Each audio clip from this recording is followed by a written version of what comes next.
అందరికీ జైభీం. నేను Rajesh Mahasen. Welcome to Mahasen media. Jaganmohan Reddy గారు మరియు వైసీపీ చేసే ప్రచారాలు ఎలా ఉంటాయంటే నేనేదో సినిమాలో చూశాను. బెచ్చగాళ్ళు ఉంటారు కదా, బెచ్చగాళ్ళు. ఆ బెచ్చగాళ్ళు ఇద్దరు మాట్లాడుకుంటూ ఉంటారు. రే రారా మనం దేవాలయం దగ్గరికి వెళ్ళి వాళ్ళందరికీ పుణ్యం దానం చేద్దాంపా అంటాడు. ఇంకోటి అడుగుతాడు, పుణ్యం దానం ఏంటరా అంటే, వాళ్ళు మనకు బెచ్చం వేస్తే మరి వాళ్ళకి వచ్చేది పుణ్యమే కదా, రా అందరూ నరకానికి పోయేలా ఉన్నారు, వాళ్ళకి పుణ్యం దానం చేద్దాం పదా అంటాడు. అంటే దాని అర్థం ఎవడన్నా ఒకటి దానం చేస్తాడని గొప్పోడు అంటారు. కానీ ఇక్కడ ఈ బిచ్చగాడు మాట్లాడిన విధానం చూస్తే ఆ దానం చేసినట్టు ఏముందండి, బెచ్చమెత్తుకోవడమే చాలా గొప్ప అన్నట్టు ఉంటుంది అక్కడ ఆ సినిమా.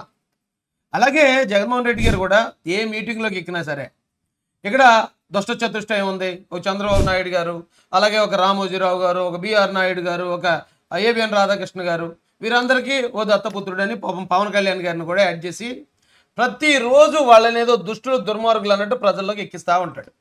దానికి తోడు వైసీపీ వాళ్ళందరూ కూడా టీడీపీలో ఉన్న నాయకులందరూ వ్యాపారాలు చేసేశారు, వ్యాపారాలు చేసి దోచుకున్నారు. ముఖ్యంగా కమ్మ నాయకులు వాళ్ళందరూ కూడా ఏదైతే అమరావతి చుట్టుపక్కల భూములన్నీ కొనేశారు. ఆ కమ్మ నాయకుల్లో ముఖ్యమైన వాళ్ళు రామోజీరావు గారు, బిఆర్ నాయుడు గారు, రాధాకృష్ణ గారు, ఇలా చాలా మంది పేర్లు. భాష్యం స్కూల్ గురించి చెప్తారు, శ్రీ చైతన్య స్కూల్ గురించి చెప్తారు, నారాయణ స్కూల్స్. ఆయన పొలానికి కాపైనా కూడా నారాయణ గారు కూడా టీడీపీ నాయకుడు కాబట్టి వీళ్ళందరూ వ్యాపారాలు చేసి రాష్ట్రాన్ని దోచుకున్నారు. టీడీపీ నాయకులు అంటే వ్యాపారాల పేరుతో దోచుకుంటారు అనేది చాలా బలంగా క్రియేట్ చేశారండి. వైసీపీ వాళ్ళట ఎవరో వ్యాపారాలు చేయరట. ఓ జగన్మోహన్ రెడ్డి గారు, ఒక అవినాష్ రెడ్డి గారు, ఒక సజ్జల రెడ్డి గారు, ఓ విజయసాయి రెడ్డి గారు, ఓ పెద్దిరెడ్డి రామచంద్రారెడ్డి గారు, ఎవరికి కూడా వ్యాపారాలు లేవట, వీళ్ళు మహానుభావులట అని ప్రజల మనసులో చాలా స్ట్రాంగ్గా చెప్పింతూ ఉంటారు. ఇదంతా చూసాక నాకు ఆ బిచ్చగాళ్ళ సీనే గుర్తొస్తుంది. బిచ్చమెత్తుకోవడమే దరిద్రం అయితే దాన్ని మళ్ళీ గొప్పగా చెప్పుకోవటం అయితే నిజమేనా? మరి ఇప్పుడు చూసేవాళ్ళు కూడా ఏమనిపిస్తుంది, అవును కరెక్టే కదా, రామోజీరావు గారు చాలా వ్యాపారాలు చేసేశారు కాబట్టి వ్యాపారాలు చేసి దోచుకున్నారేమో, జైబేరి అనే కన్స్ట్రక్షన్ కంపెనీ పెట్టిన మాగంటి మురళీమోహన్ గారు దోచుకున్నారేమో, రాధాకృష్ణ గారు వీళ్ళందరూ దోచేసుకుంటున్నారేమో అని అనిపిస్తుంది. అయితే వాస్తవం ప్రజలు అర్థం చేసుకోవాలండి. ఏంటి వాస్తవం అంటే, రామోజీరావు గారి గురించి ఒకసారి మనం మాట్లాడుకోవాలంటే, రామోజీరావు గారికి గ్రూప్ ఆఫ్ కంపెనీస్ ఉన్నాయి. అవును నిజమే, ఆయన వ్యాపారస్తుడే. అయితే వ్యాపారస్తులందరూ దోపిడీదారులా? ఇన్వెస్ట్మెంట్ ఎవరైతే పెట్టుబడి పెడతారో పెట్టుబడిదారులు అందరూ దొంగల?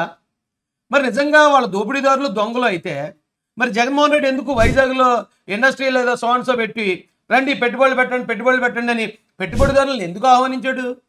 దావోస్కి వెళ్ళి ఏదో చిన్న నవ్వు, అందరూ తింకర నవ్వు అంటారని నేను అన్నాం, ఎందుకంటే 31 కేసు నా మీద వద్దు కాబట్టి. అలాంటి నవ్వు నవ్వుతూ అక్కడి నుంచి ఇన్వెస్ట్మెంట్లు తెచ్చేస్తాం, ఇన్ని వేల కోట్లు, ఇన్ని లక్షల కోట్లు అని ఎందుకు సొల్లు చెప్పారు? నిజంగా పెట్టుబడిదారులు అంటే దొంగలు, దోచుకునే వాళ్ళే అయితేనే. పెట్టుబడిదారులు ప్రతి రాష్ట్రానికి కావాలి, ప్రతి ప్రాంతానికి కావాలి. పెట్టుబడిదారుడు అనే వ్యక్తి వస్తే అక్కడ ఉద్యోగాల కల్పన జరుగుతుంది. ఉద్యోగాల కల్పన జరిగితే ఆ ఉద్యోగాలతో కుటుంబాలన్నీ డెవలప్ అవుతాయి. పెట్టుబడిదారుడు అంటే అది. కానీ ఆ పెట్టుబడిదారుడిని, వ్యాపారస్తుడిని కూడా వీళ్ళు ఒక విలన్లా, ఓ దోచుకునే వ్యక్తులు, ఒక దొంగలా చిత్రీకరించారు జగన్మోహన్ రెడ్డి గారు. అయితే వాస్తవానికి వెళ్తే రామోజీరావు గారు, ఆయన గురించి పరిచయం అక్కర్లే. అందుకే పద్మవిభూషణ్ అవార్డు అంటే భారతదేశంలోనే 2వ అతి గొప్ప అవార్డు వచ్చింది. ఆయన సంస్థ Ramoji film city Guinness book of world రికార్డ్స్లో ఎక్కింది. అంటే అది తెలుగుడి ఖ్యాతి గిన్నిస్ బుక్లో ఎక్కినట్టే కదా. ఆయనకి రామోజీ ఫిల్మ్ సిటీ ఒకటే కాదు, చాలా కంపెనీస్ ఉన్నాయి. ఈనాడు టీవీ ఉంది, ఈనాడు పత్రిక ఉంది, మార్గదర్శి చిట్ ఫండ్స్ ఉంది, డాల్ఫిన్ హోటల్స్ ఉన్నాయి, కళాంజలి షోరూమ్స్ ఉన్నాయి, ప్రియా ఫుడ్స్ ఉన్నాయి, బ్రిషా ఉమెన్స్ క్లోతింగ్ బ్రాండ్ అట, రమాదేవి పబ్లిక్ స్కూల్స్ ఉన్నాయి, ఈనాడు జర్నలిజం స్కూల్స్ ఉన్నాయి. ఇలా ఎన్నో సంస్థలు ఉన్నాయి, ఎన్నో గ్రూప్ ఆఫ్ కంపెనీస్. ఈ కంపెనీస్ అన్నీ పెట్టి ఆయన కొన్ని లక్షల మందికి ఉపాధి కల్పించాడు. ఆయన కొన్ని లక్షల మందికి ఉద్యోగాలు ఇచ్చి ఆయన ఇచ్చిన జీతాల ద్వారా ఆ కుటుంబాలను పోషించుకుంటూ పిల్లల్ని చదివించుకునే పరిస్థితి క్రియేట్ చేశాడు. పెట్టుబడిదారుడు అంటే అక్కడ ఉపాధి కల్పించేవాడని కదా అర్థం. అంటే జగన్మోహన్ రెడ్డి గారు 1కి 10 సార్లు పెట్టుబడిదారులు అంటే దోపిడీదారులు అంటే వాళ్ళు నిజంగా దొంగలైపోతారా? వాళ్ళు లేకపోతే అసలు ఏ రాష్ట్ర ప్రభుత్వం అయినా, ఏ దేశమైనా ముందుకు నడుస్తుందా? పెట్టుబడిదారుడు అనే వ్యక్తి లేకపోతే. ఒకవేళ వాళ్ళు ఏమన్నా తప్పుడు వ్యాపారాలు చేస్తే ప్రభుత్వంలో ఉన్నది మీరే కదా, వైసీపీ వాళ్ళు. చర్యలు తీసుకోండి. మన మార్గదర్శనం మీద ఏదో తప్పుడు కేసు పెట్టాలనుకున్నారు, హైకోర్టు గట్టి బీకింది. ఏమయ్యాయి? అన్ని కంపెనీలు ఉన్న రామోజీరావు గారి మీద ఒక్క తప్పు ఇప్పుడు చూపించగలిగారా మీరు? అన్ని లక్షల మందికి ఉపాధి కల్పించే వ్యక్తి ఆయన గొప్పోడు అంటారు. కానీ ఎక్కడన్నా భారతదేశమే ఆ గొప్పోడని ఒప్పుకుని ఆయన పద్మవిభూషణ్ అవార్డు ఇస్తే మీరు వారిని దోపిడీదారులుగా చిత్రీకరించడం జగన్మోహన్ రెడ్డి గారికి సాధ్యమైంది. ఇక రెండో వ్యక్తిగా మనం మాగంటి మురళీమోహన్ గారు. ఆయన Jayabheri constructions owner, Jayabheri arts కూడా ఆయనే అనుకుంటా. ఆయన కూడా కొన్ని వేల మందికి ఉపాధి కల్పించాడు. కన్స్ట్రక్షన్ కంపెనీ అంటే ఏంటండి? ఆయన దగ్గర తాపీ మేస్త్రులు, వెల్డర్లు, ఎలక్ట్రీషియన్లు, ప్లంబర్లు ఇలా వందలాది వేలాది మంది పనిచేస్తారు. ఆయన ఇచ్చిన జీతాలు తీసుకుని వారి కుటుంబాలను పోషించుకుంటూ అభివృద్ధి పదంలో ఆ కుటుంబాలను నడిపించుకుంటారు. అది మాగంటి మురళీమోహన్ గారిలో ఉన్న ఒక యాంగిల్ అయితే, ఆయనలో రెండో యాంగిల్ ఉంది. మురళీమోహన్ చారిటబుల్ ట్రస్ట్ ద్వారా దాదాపుగా 10,000 మందిని అడాప్ట్ చేసుకుని వారు అంటే ఇంజనీరింగ్ మెడికల్ స్టూడెంట్స్ వారిని చదివిస్తున్నాడు ఆయన. ఈ యాంగిల్ ఎప్పుడన్నా ఏ రోజైనా జగన్మోహన్ రెడ్డి గారు చెప్తారా? కనీసం జగన్మోహన్ రెడ్డి గారు కానీ వారి చుట్టూరా ఉన్న కోటరీ రెడ్లు కానీ ఏ రోజైనా ఇలాంటి మంచి పనులు చేసిన దాఖలాలు ఎప్పుడన్నా ఉన్నాయా? అలాంటి మురళీమోహన్ గారు దోపిడీదారుడా? ఇది పెట్టుబడి పెట్టి వ్యాపారం చేస్తే, న్యాయంగా వ్యాపారం చేస్తే, ఆ వ్యాపారంలో వచ్చిన లాభాలతో ఇక మన పిల్లల్ని చదివిస్తూ ఉంటే వాళ్ళు దోపిడీదారులు. మన పిల్లలకి లేదా మన అన్నదమ్ములకి ఉపాధి కల్పిస్తూ ఉంటే రామోజీరావు గారు దోపిడీదారుడు. ఇక జగన్మోహన్ రెడ్డి గారు ఒకటి ఆయన పాయింట్కి వస్తా, ఆయన చుట్టూలో ఉన్న రెడ్ల పాయింట్కి వస్తా. అయితే దానికన్నా ముందు ఏబిఎన్ రాధాకృష్ణ గారు కొన్ని వందల మంది జర్నలిస్టులను ఆయన తయారు చేశాడు.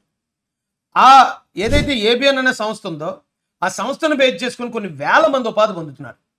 ఇక టీవీ5 బిఆర్ నాయుడు గారు, ఆయన కూడా ఎంతోమందికి ఇప్పుడు ఏబిఎన్ కానీ లేదా టీవీ5 కానీ ఈటీవీ కానీ మాలాంటి ఎంతోమంది ఎదిగే ఔత్సాహిక రాజకీయ యువ నాయకులకి ప్లాట్ఫామ్ కల్పిస్తున్నారు. రండి మీ సమస్య చెప్పండి మా మీడియా ద్వారా అని మీడియా ద్వారా బడుగు బలహీన వర్గాల వాయిస్ని బయటికి తీసుకెళ్తున్నారు. కొన్ని వందల వేల మందికి ఉపాధి కల్పిస్తున్నారు. ఇక మన వాళ్ళు మాట్లాడితే శ్రీ చైతన్య భాష్యం అంటూ ఉంటారు.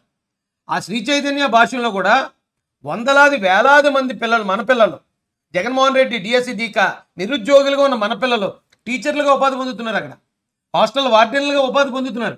అక్కడ ఏదైతే స్కూల్ బ్యాక్ ఎండ్ ఆఫీస్ ఉంటుందో ఆ ఆఫీసులో క్లర్క్లుగా, అటెండర్లుగా కొన్ని వేల మంది ఉపాధి పొందుతున్నారు. ఇవన్నీ ఒక ఎత్తు అయితే నారాయణ గారు కమ్మ సామాజిక వర్గం కాకపోయినా కూడా ఆయన స్కూల్స్లో వేల మంది పనిచేస్తున్నారు, వేల మంది ఉపాధి పొందుతున్నారు. ఇలాంటి గొప్ప గొప్ప పారిశ్రామికవేత్తల్ని, గొప్ప గొప్ప పెట్టుబడిదారుల్ని, గొప్ప గొప్ప వ్యాపార దిగ్గజాలని జగన్మోహన్ రెడ్డి గారు ఏమంటారండి? దోపిడీదారులట. వేళ్లను వంకగా చూపించి అమరావతి మొత్తాన్ని నాశనం చేశాడు. అమరావతి మొత్తాన్ని నాశనం చేయడం వల్ల ఎవరికైనా అసలైన నష్టం? ఇప్పుడు ఈ కంపెనీలు ఏవైతే అక్కడికి వచ్చి రియల్ ఎస్టేట్ చేయబోయాయో ఆ కంపెనీలో పనిచేసే ఉద్యోగుల పరిస్థితి ఏమైంది? ఈరోజు ఆ కంపెనీలో పనిచేయబోయే లేబర్ ఎవరైతే ఉన్నారో ఆ లేబర్కి సరైన ఉపాధి లేక, సరైన ఆదాయం లేక రోడ్డును పడిపోయింది ఎవరు? వాళ్ళకి ఇప్పుడు జగన్మోహన్ రెడ్డి అంటాడు, నేను ఒక పలానా రామోజీరావు గారిని అటాక్ చేసేస్తున్నాను, లేకపోతే బిఆర్ నాయుడు గారిని అటాక్ చేసేస్తున్నాను, ఏబిఎన్ రాధాకృష్ణ గారిని అటాక్ చేస్తున్నాను, ఇంకొక మురళీమోహన్ గారిని అటాక్ చేస్తున్నానని పైకి మనకు బిల్డప్ కబుర్లు చెప్తాడు. వాళ్ళకేం ఊడేది లేదు. వాళ్ళ వెంట్రు కూడా ఈ గవర్నమెంట్ కాదు, ఏ గవర్నమెంట్ పేకలేవు. ఎందుకంటే వాళ్ళు న్యాయంగా వ్యాపారం చేస్తారు కాబట్టి. నాశనం అయ్యింది ఎవరండి? డైలీ లేబర్ నాశనం అయ్యారు. ఆ ఉద్యోగాలు కూడా లేక, వాళ్ళు ఇచ్చే ఉద్యోగాలు ఉపాధి లేక మన నిరుద్యోగులు నాశనం అయ్యాం. ఈ రాష్ట్రం నాశనం అయింది. అక్కడ రాజధాని లేకపోవడం వల్ల సరైన ఇండస్ట్రీలు రాక, సరైన అభివృద్ధి లేక రాష్ట్రం 30 సంవత్సరాలు వెనకబడిపోయింది. కానీ జగన్మోహన్ రెడ్డి ఏం చెప్తాడు? నేను ఖమ్మోళ్ళని టార్గెట్ చేస్తున్నాను. ఖమ్మోళ్ళని ఏం పేకగలుగుతాడు జగన్మోహన్ రెడ్డి? కానీ ప్రధానమంత్రి తలుచుకుని ఏం పేకలేడు వాళ్ళని. ఎందుకంటే న్యాయంగా ఉండేవాడిని ఎవ్వడూ ఏం పేకలేడు, న్యాయంగా వ్యాపారం చేసేవాడిని ఎవ్వడూ ఏం పేకలేడు. కానీ వాళ్ళని బూచిగా చూపించి రాష్ట్రాన్ని అధపాతాలను దొక్కేశాడు జగన్మోహన్ రెడ్డి. అయితే ఆయన చెప్పినట్టే ఇప్పుడు ఆయనతో పాటు 4-5 రెడ్లు, మెయిన్ రెడ్లు ఉన్నారు. అవినాష్ రెడ్డి ఉన్నాడు, ఓకే వ్యాపారాలు చేయడు, కానీ ఏం చేస్తాడు? ఎంపీ టికెట్ కోసం బాబాయిని లేపేస్తాడు. అలా లేపేస్తే మహానుభావుడు అటండి. అదే పెద్దిరెడ్డి రామచంద్రారెడ్డి ఉన్నాడు, ఇసుక కానీ మైనింగ్ కానీ అక్రమంగా దోచుకుంటాడు అతను. అలా దోచుకోవచ్చు, కష్టపడి దోచుకుని కష్టపడి కబ్జాలు చేసి బతుకుతున్నారట పాపం వైసీపీలోనూ ముఖ్యమైన 4 రెడ్లు.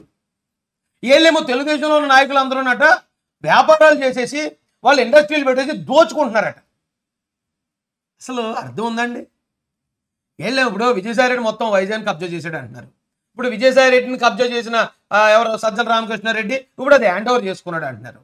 ఎవరైతే ముఖ్యమైన వాళ్ళు నేరాలు చేయటం, కబ్జాలు చేయటం, లేకపోతే ఇసుక పేరుతో, లిక్కర్ పేరుతో దోచుకోవటం, ఇది న్యాయమట. న్యాయంగా వ్యాపారం చేయటం అది అన్యాయమట. మీకు అర్థమైందండి?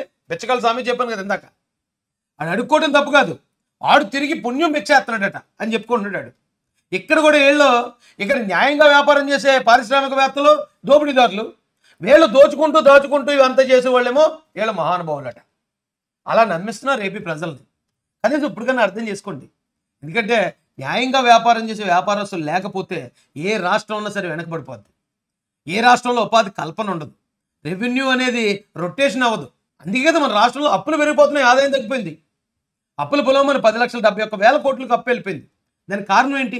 ఇక్కడ వ్యాపారాలు చేసేవాళ్ళు, వ్యాపారం మీద వచ్చిన ఆదాయంతో ట్యాక్స్ కట్టేవాళ్ళు లేకే కదా. అర్థం చేసుకోవాలా. ఎవడు ఏది చెప్తే అది నమ్మేయొద్దు. కొన్ని వాస్తవాలు కూడా ఏపీ ప్రజలు తెలుసుకోవాలని నేను ఈ వీడియో రికార్డ్ చేయడం జరిగింది. జై భీమ్, జై భారత్, జై జై మహాసేన్.